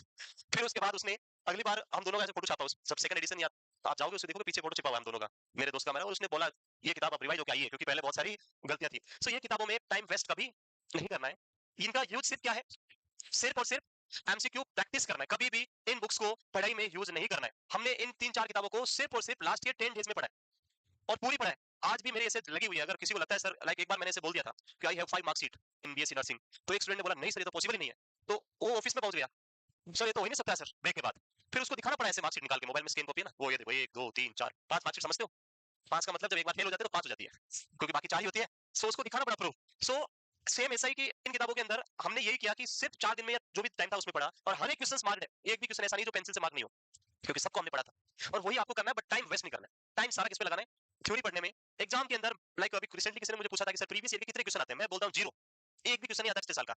प्रीवियस ईयर के कुछ क्वेश्चन जो फिक्स होते हैं वो आप सबको आते हैं और वो हर बार आते हैं, लाइक हेपरिन का एंटीडोट प्रीवियस ईयर भी आया था, इस साल भी आएगा और अगले साल भी आएगा, वो आएगा, वो रिपीटेड क्वेश्चन नहीं है, उसको पढ़ने से ऐसा नहीं कि वो पेपर पढ़ने से 40 क्वेश्चन मुझे पिछले साल वाले मिले, वो तो वैसे आएंगे और वो आप बिना पढ़े भी कर लोगे। सारे क्वेश्चन जो नए आएंगे वो सारे कहां से आएंगे, सिर्फ और सिर्फ थ्योरी से आएंगे। तो जितना पॉसिबल है उतना क्या पढ़ो, थ्योरी पढ़ो, उसके बाद क्या करना है, एमसीक्यू प्रैक्टिस करना है, कभी भी इन किताबों पे पैसे वेस्ट नहीं करना है, कोई नया एडिशन नहीं लाना है, कोई पुराना नहीं लाना, क्वेश्चन जो है आपके पास बहुत है, इनफ है, किसी किताब के पढ़ने से सिलेक्शन नहीं होगा इन किताबों पे, मैं बोल रहा हूँ। बहुत बार ये पूछते हैं मेरे को, मैसेज आता है सर कौन सी बुक लेकर आऊं, मैं कौन सी बुक लानी है, आपके पास किताबें वही पढ़ो, जो आपके पास थ्योरी बुक्स है उन्हीं को क्या करना है, पढ़ना है। कोई भी एमसीक्यू की बुक के ऊपर अपने पैसे वेस्ट नहीं करने, जो है ले लो, ज्यादा अगर जरूरत है तो आपकी 2 दिन उसको दे दो, उसकी 2 दिन आप ले लो, क्यों 2-2 लाके रखनी है इसके पर एक रूम में। लाइक एक बार सर ने बोला हॉस्टल जब हम स्टार्टिंग हुआ था बोला इंस्पेक्शन लेके आते हैं, मैंने कहा भाई चलो। सो हम गए, ब्रेक जब क्लास चल रही थी, पहले मॉर्निंग बैच हुआ करता था उस टाइम स्टार्टिंग में था। सो वन मैं सर और थे से तो गए, तो जो आपका जो बेड है वहां पे हमने देखा एक स्टूडेंट के पास 3-3 4-4 एमसीक्यू किताबें ऐसे लगी हुई है। मैं शॉक्ड हो गया सर, ये एक बेड इधर है, एक इधर है, एक इधर है, इसी एक ही रूम में 12 किताबें, 3 ही तो बच्चे 3 या 6 रहते होंगे, इतनी किताबों क्या करते हैं। सो भाई क्यों वेस्ट करा, एक तू ले क्या, एक मैं लाता हूँ, एक मैंने कही पहले मैं इसे पढ़ रहा हूँ, ये इसको दे दो, ये आप ले लो, क्या उससे कोई खराब हो जाएगी, क्या पैसे ज्यादा है, क्यों वेस्ट करना है। जब आप जाओगे ना तो ये बोलोगे ये वजन नहीं उठता, तू रख ले यार ले ले, क्योंकि वो कोई काम की नहीं होगी आपके लिए। तो इसीलिए यही तो आप लोगों की मेंटालिटी है ना, थोड़ा अपने आप को ओपन रखो, है क्यों। वो एक वो लाइन मैंने बोली थी, एक सिटी पे छोटी बाहर लिखा था कि दिल खोल लिया होता यारों के साथ तो ना खुलवाना पड़ता औजारों के साथ। तो इसीलिए कभी भी पता नहीं कार्डियक अरेस्ट और हार्ट अटैक और पालसी आजकल इतनी कॉमन है, थोड़ा सा स्ट्रेस होते ही पालसी आ जाती है। हमारे साथ 3 स्टाफ है, तीनों स्टाफ जो है बेल्स पालसी होगी, फिर अभी मेरी उम्र के है, मेरे से भी छोटा है, तो उसको 4 दिन पहले पालसी होगी, पेज जैसा हो गया, कुछ पता नहीं लाइफ का, कुछ भरोसा नहीं। इसलिए क्या करना है, क्यों पैसे वेस्ट करना है, किसी से दुश्मनी नहीं रखनी है। हाँ बुक चाहिए ले ले भाई, तेरी मुझे दे दे, तू ले ले, 2 दिन तू पढ़ी है, मैं ये 2 दिन पढ़ लेती हूँ, क्या फर्क पड़ जाएगा उससे। 2 घंटे भी ब्लड पढ़ाया, ब्लड के कितने एमसीक्यू है, 200 होंगे, 50 होंगे, 100 होंगे एक बुक में, एक बुक आपने आज पढ़ा, उसने उसमें पढ़ लिया, दोनों एक्सचेंज करके आपको भी अलग मिलेगा, आपको भी कुछ अलग मिलेगा, प्रैक्टिस हो जाएगी। तो जो टाइम मैनेजमेंट है वो क्या है, नेक्स्ट सबसे ज्यादा इंपॉर्टेंट जो टाइम मैनेजमेंट के लिए क्या है वो क्या है, एमसीक्यू प्रैक्टिस। और हमेशा ध्यान रखें जो पेपर आपको मिलता है यहाँ पे, लाइक आप घर जाके आपने पढ़ा होगा कल भी, और आज आप घर जाके वापस पढ़ोगे, देखना एक भी क्वेश्चन नहीं है जो आपकी किसी किताब से लिया हुआ हो, not a single question. Blood में जो 50 क्वेश्चन मैंने दिए, एक भी क्वेश्चन नहीं होगा जो आपकी बुक का होगा, कोई भी मैंने बुक देखी भी नहीं कभी यहाँ आने के बाद, और देखने की जरूरत भी नहीं है।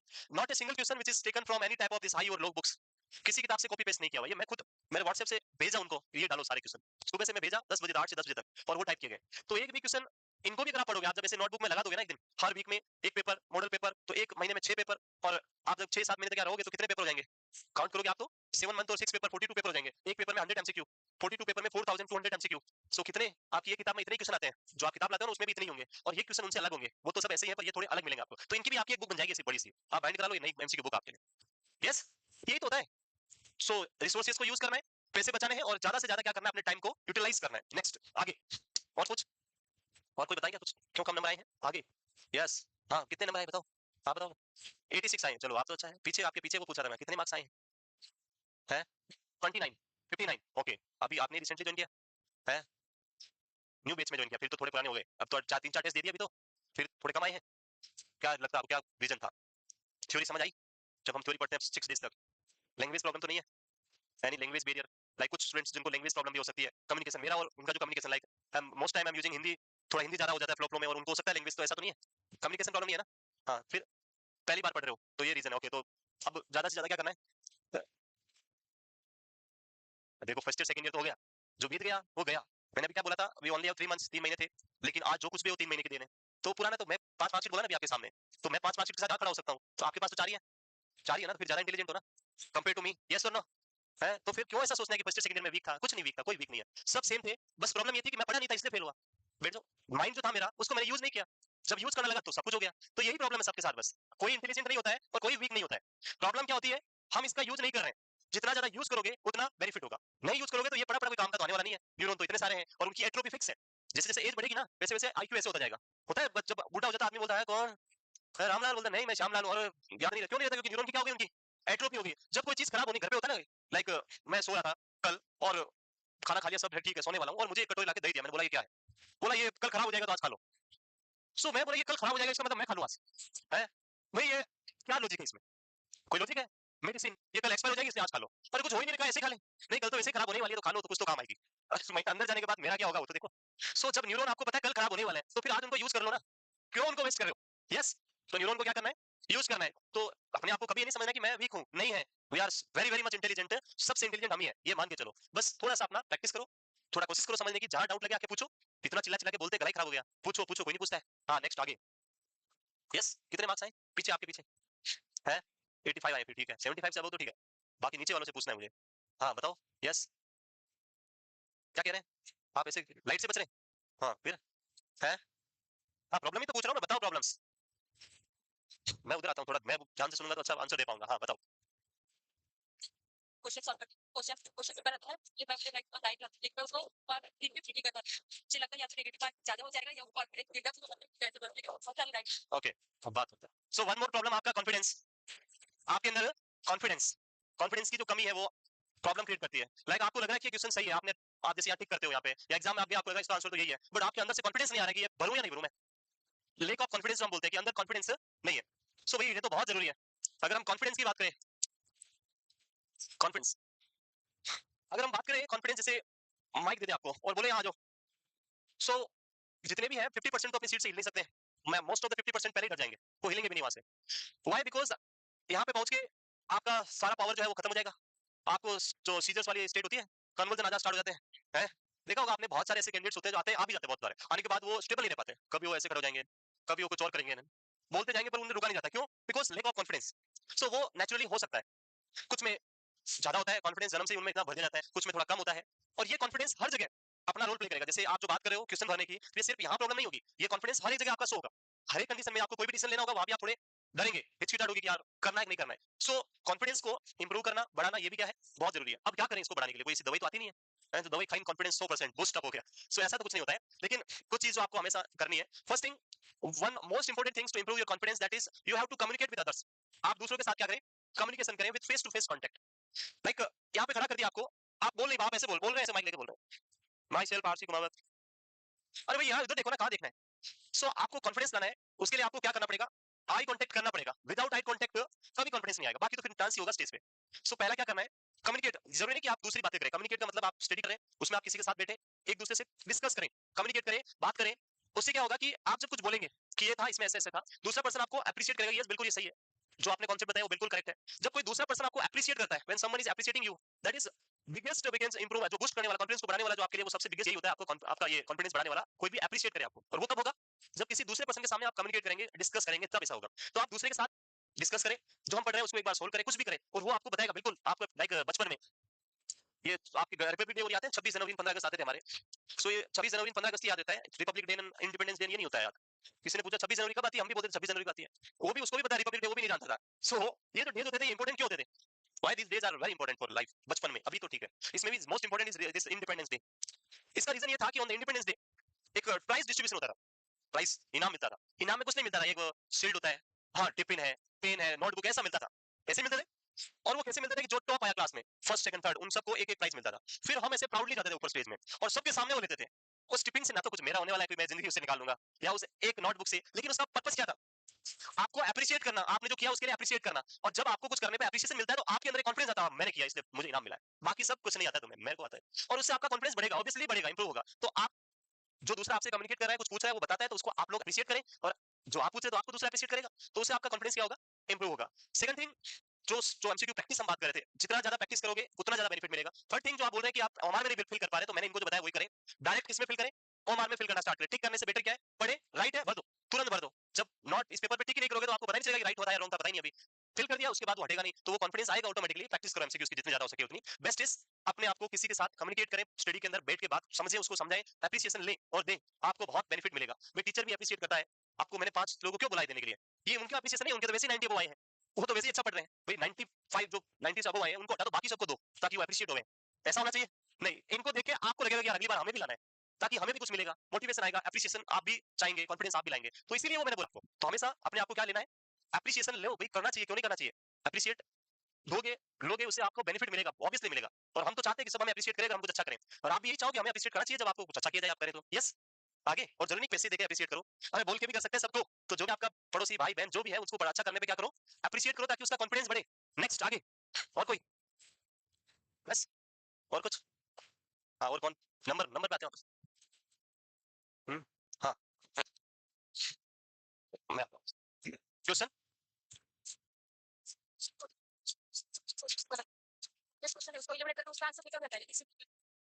सो ये तो सबसे बड़ी प्रॉब्लम होती है एग्जाम के अंदर, कि क्वेश्चन गलत कौन सा होता है? जो नहीं, वो तो बाद में आता है, पहले ये आता है कि गलत ज्यादा कौन से होते हैं? जो इजी वाले होते हैं। राइट ज्यादा होते हैं जो टफ होते हैं। गलत हो जाते हैं जो इजी वाले आते हैं। लाइक वन एग्जांपल, मैं पेपर पढ़ा था अभी रिसेंटली एमएससी वाला एग्जाम सेंटर में, और वहां पे क्वेश्चन आया, मिशन इंद्रधनुष में कौन सी वैक्सीन नहीं आती है? अब मैं I am very poor weak in community health nursing, क्योंकि कम्युनिटी मुझे नहीं आती है। जो सब्जेक्ट मैंने पढ़ा था वो नहीं आती है, और जिस दिन पढ़ाएंगे उस दिन आएगा। बट कम्युनिटी तो एक बार रटने जैसा सब्जेक्ट ही होता है। सो उसमें 7 वैक्सीन होती है, 7 कलर होते हैं, ऐसा कॉन्सेप्ट है। अब उन्होंने डायरेक्टली पूछा कौन सा नहीं होता है, और उसमें नाम लिखे वैसे ही, ट्यूबरकुलोसिस, जापानीज एन्सेफेलाइटिस, डिप्थीरिया, ऐसे common. So this is very common and direct question, simple सा क्वेश्चन है। But I am completely confused. क्यों?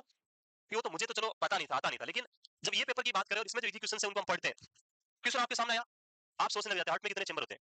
4। अगला थॉट क्या आता है दिमाग में? इतना इजी क्वेश्चन कैसे आया? Next thought is why that much so easy question in like ऐसा हुआ 2018 के इस पेपर में, दिल्ली एम्स में क्वेश्चन आया था पहली बार, इसलिए मैं इसको बार-बार बोलता हूं। उसमें ये क्वेश्चन सेम था, how many chambers present in the heart, and options थे 3 4 5 2 2 3 4 5। पहला थॉट आता है यार 4 होते हैं, पर ये इतना इजी क्वेश्चन क्यों आया? कुछ तो इसमें गड़बड़ है।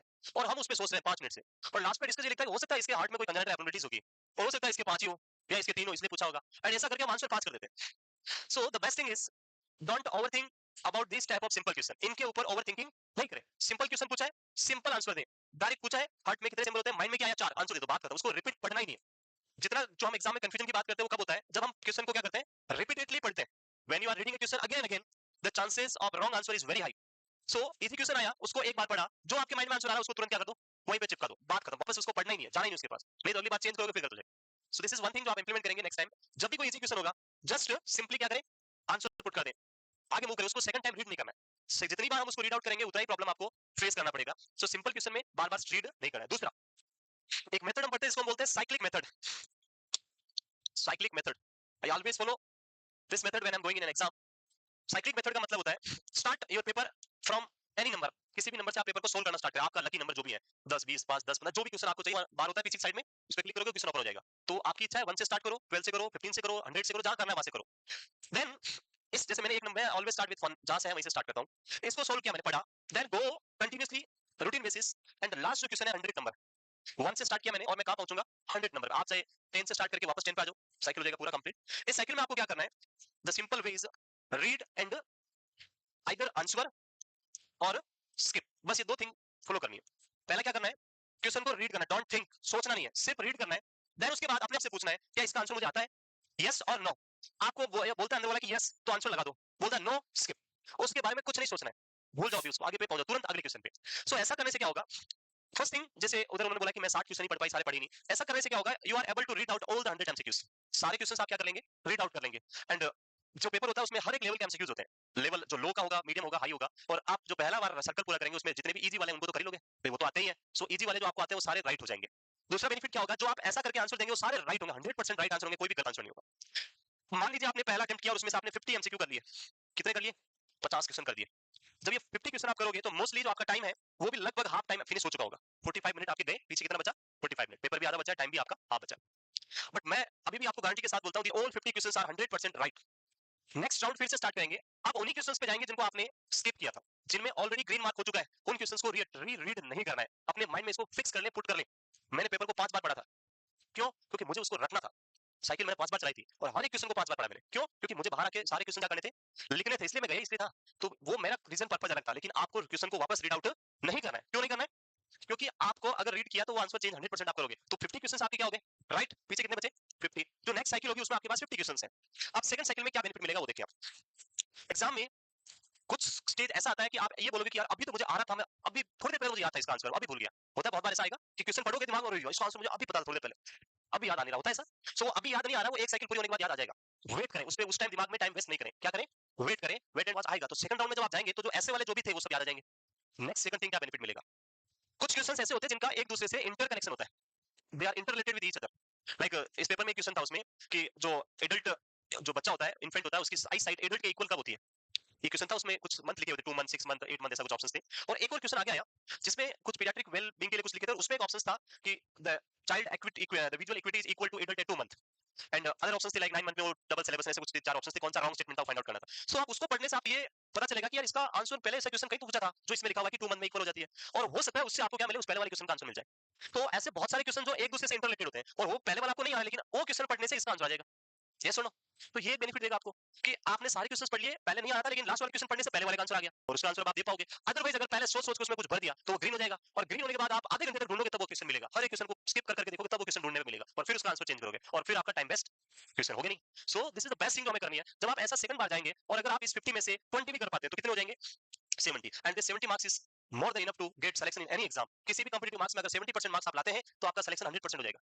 इवन टाइम बचेगा, एक दो क्वेश्चन और भी हो सकते हैं, कम ज्यादा भी आपका हो सकता है, किसी को 25 आ जाएंगे, 75% मार्क्स मिलेंगे, मिलेंगे आपको अच्छे मार्क्स आएंगे, तो ये बहुत है, हो जाएंगे। टाइम हो तो जो बच गए उनमें एक राउंड और लेंगे, हमें क्या जा रहा है टाइम बचा हुआ तो, और एक दो क्वेश्चन और हो गए तो ठीक है। कभी भी तुक्के नहीं लगाने हैं, ये सोचना नहीं 1 2 3 4 ये कर दिया, ऐसे करने से कुछ भी नहीं होगा। यस नेक्स्ट बताओ।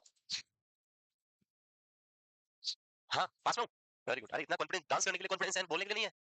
तो सॉरी, पेन ऐसे नीचे नहीं डालना है, हमारी लाइफ है, किसका है, किसी का नहीं। हाँ पेन कलम जो होती है वही तो जिंदगी बनाती है। हाँ एग्जाम से पहले, नहीं रोजाना, ओके ओके, चलो आपकी इसका सॉल्यूशन देते हैं बेटो। हाँ वही तो अभी मैंने बताया था, प्रैक्टिस, एमसीक्यू प्रैक्टिस उसके लिए करना पड़ेगा। कंफ्यूजन दूसरा डिस्कस करो, जितना आप डिस्कशन करोगे ना उतना राइट होने के चांसेस बढ़ेंगे। कितना टाइम हुआ अभी, यहाँ कितना टाइम हुआ, 6 मंथ हो गए ना, तो अभी जो आपका सर्कल है उसमें बैठ के डिस्कस करो, प्रैक्टिस करो, वही अभी एमसीक्यू प्रैक्टिस सबसे ज्यादा बेस्ट आपके लिए अभी करोगे ना। सो एक और प्रॉब्लम जो इन्होंने बताया, अरे आप लोगों को बातें नहीं करनी है, एक और जो इनकी प्रॉब्लम है वो है स्लिप, सोने की, और इनकी प्रॉब्लम ये है कि नींद नहीं आती है। सो इट इज इंपॉर्टेंट, हमेशा ध्यान रखें, एक थिंग हमेशा समझ के रखें, जब आप साइकियाट्रिक पढ़ोगे तो there are disorder which is related to sleep, और उसमें ये डिसऑर्डर नहीं है कि नींद नहीं आती है, वो तो डिसऑर्डर है ही, बट जिनको नींद आती है वो भी डिसऑर्डर है। बहुत are the problem, if you are having hypersomnia that is also the problem, and if you are having insomnia that is also the problem. So क्या रीजन देखो, स्लिप की बात करें, आपकी स्लिप के लिए जो रेस्पॉन्सिबल थिंग है अगर उसकी बात करें तो वो है स्लिप वेक साइकिल होती है, slip wake cycle which is maintain by pineal gland, biological clock जानते हो, एंड अगेन एट्रोपी के बाद हाइपोथैलेमस। सो ये जो ग्लैंड है ये इसको मेंटेन करती है, स्पेसिफिक हार्मोन याद है, मेलाटोनिन याद है, Melatonin is only produced in case of light. In case of light, when there is excessive light, increased production of melatonin. And when there is a high amount of melatonin present in your blood, you will not able to sleep. आप कभी सो नहीं पाएंगे. So first, जो पहला thing आता है life में हमेशा ध्यान रखें सोने वाला. First thing, wherever you are going for sleep, सोने के लिए जा रहे हैं. First thing, all the lights should be off. Dark होना चाहिए आपका एरिया रूम. प्रॉब्लम क्या होती है? We are living in a common room. Hostel में रह रहे हैं या जहां भी रह रहे हैं, we are not living in a single room. We are living multiple beds है. And maybe one student is reading और एक सोने की कोशिश कर रहा है. अब वो रीडिंग कर रहा है तो आप उसको बोल नहीं सकते कि बंद कर. बोलेगा नहीं मैं तो रात को पढ़ूंगी या पढ़ूंगा. सो ये इश्यूज होते हैं कॉमन. अब वहां पे अगर लाइट रहेगी तो most of the chance you will suffer with insomnia. आप बार-बार बोलेंगे मुझे नींद नहीं आती, लाइट बंद कर, नींद नहीं आती है. उसका रीजन क्या है? Because light is producing the artificial this light, artificial light और natural light producing high amount of melatonin. So first thing implement क्या करना है? डार्क रूम होना चाहिए. दैट इज मोस्ट इंपोर्टेंट जो आपकी स्लीप के लिए. Second thing, in current time the major problem is we are suffering with a huge problem, that is artificial light. And this light is not that much problematic. The main problematic light is the mobile phone lights, laptop light, TV light. ये जो light होती है this is more dangerous. And आज की generation में जो सबसे बड़ी प्रॉब्लम है कि we are every time watching this mobile phone. Even mummy ने बोला सो जा तो सो गए, रजाई उड़ गई, लेकिन अंदर क्या चल रहा है? मोबाइल. एंड मोबाइल चलाते चलाते हमें पता नहीं चलता कब रात की 2 बज गई.